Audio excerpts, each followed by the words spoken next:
L'exploitation minière dans la région de Saint-Félix-de-Palière a au moins 150 années. Nous, on a exploité d'il y a 100 ans jusqu'à il y a 45 ans. À 45 ans, on a fermé la mine et on s'est mis en place les procédures de fermeture. Ces procédures de fermeture ont deux choses très importantes. La remise en état, c'est-à-dire démolir les bâtiments qui existent, s'assurer que le fonds minier est bien protégé. Et deuxièmement, et surtout, la protection des zones sensibles. Pour nous, les zones sensibles, c'est la digue des résidus. Euh, dans ce contexte-là, on a fait des choses très importantes. On a d'abord isolé et protégé cette digue. Isoler et protéger cette digue, ça veut dire s'assurer d'un bon drainage, d'une bonne isolation avec une couche d'argile, d'une récupération des eaux et surtout en surface de la terre végétale de façon à permettre à la végétation de reprendre, ce qu'elle a fait d'ailleurs depuis de nombreuses années. Mais on n'est jamais parti de Saint-Félix-de-Palière. On continue à être là pour surveiller cette digue. On y va au moins 4 fois par année. À partir de ces visites, on fait des rapports. Ces rapports sont toujours disponibles. On fait des modifications si nos observations le nécessitent, mais aussi on rentre en communication de façon régulière avec les autorités locales, avec la préfecture, la sous-préfecture, la DREAL, pour leur donner l'information sur le déroulement des événements.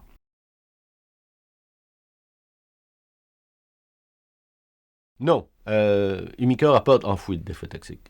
Il a sûrement enfoui des roches parce que ça fait partie de la procédure normale de fermeture d'une mine, de remettre les roches inertes dans les cavités minières.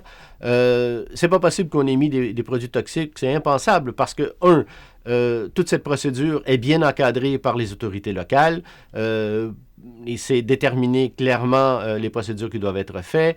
Deuxièmement, on a fait ça en totale transparence, encore une fois avec les autorités locales, mais aussi avec le public. Il y a eu des audiences publiques qui sont venues revoir les activités. Et finalement, c'est pas dans la façon de faire du MICA. Non, il y a vraiment une confusion là dans la réalité de ce qui s'est passé pour l'exploitation minière ou de façon mécanique. On a concentré les résidus de l'exploitation minière dans une zone bien précise, qui est la zone sensible pour nous, qu'on appelle la digue.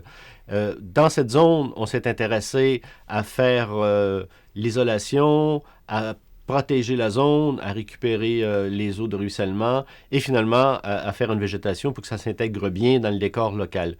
Tout ça a été fait de façon claire en lien avec les autorités locales. Et ce qui est important, c'est que nous sommes toujours présents à Saint-Félix-de-Palière et que de façon régulière, nous surveillons cette zone sensible qui demeure la partie la plus importante de notre activité.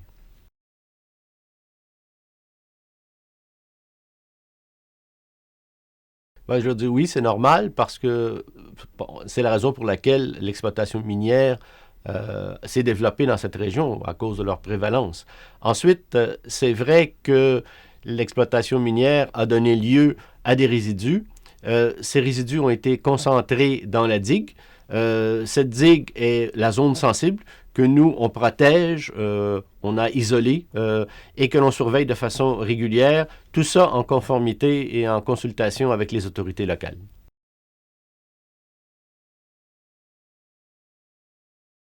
Ben, tout ce que je peux vous dire, c'est qu'il n'y a pas d'étude officielle qui fait le lien entre la santé et l'exploitation minière.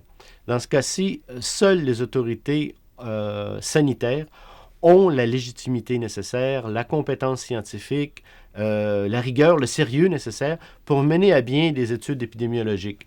Euh, L'ARS a mis en place une veille sanitaire et UMICA reste en constante communication avec les autorités qui seront les premiers destinataires des résultats de cette étude. Dès qu'on a pris connaissance de ce malheureux événement, on a offert notre assistance technique et financière à la mairie de Saint-Félix-de-Palière. Tout ça a été suivi de plusieurs visites d'experts avec des rapports pour une solution que l'on a transmis à la mairie et qu'on a échangé avec les autorités locales, autant la préfecture ou la sous-préfecture que la DREAL. Dans un même instant, on a proposé de reprendre en charge l'entièreté des coûts financiers pour la réparation. Malheureusement, pour l'instant, la mairie a refusé nos propositions. C'est dommage car depuis octobre 2013, ça aurait déjà pu être rebouché. Bien sûr que Umicore a toujours informé et toujours été transparent. Toujours été transparent avec les riverains, toujours été transparent avec les pouvoirs locaux et tenu informé les promeneurs sur zone. Avec les riverains, on a tenu des consultations publiques et des sessions d'information en collaboration avec les mairies, avec la sous-préfecture, au moment des procédures de renonciation. Deuxièmement, avec les pouvoirs publics. Umicore est toujours présent. Mes collègues sont sur place au moins 4 fois par année. Moi-même, j'étais là en novembre dernier. Finalement, les promeneurs sur zone, il faut comprendre que la digue que l'on doit protéger, spécialement son isolation, c'est important d'avoir des procédures en place. Et après avoir installé des clôtures qui ne convenaient pas à la population locale, nous avons installé un chemin d'évitement. On a mis en place des panneaux d'information. Et finalement, on a mis en place des obstructions pour les voitures, de façon à protéger la digue. Moi-même, j'ai vu tout ça en novembre dernier et je dois dire que je trouve que ça fonctionne très bien.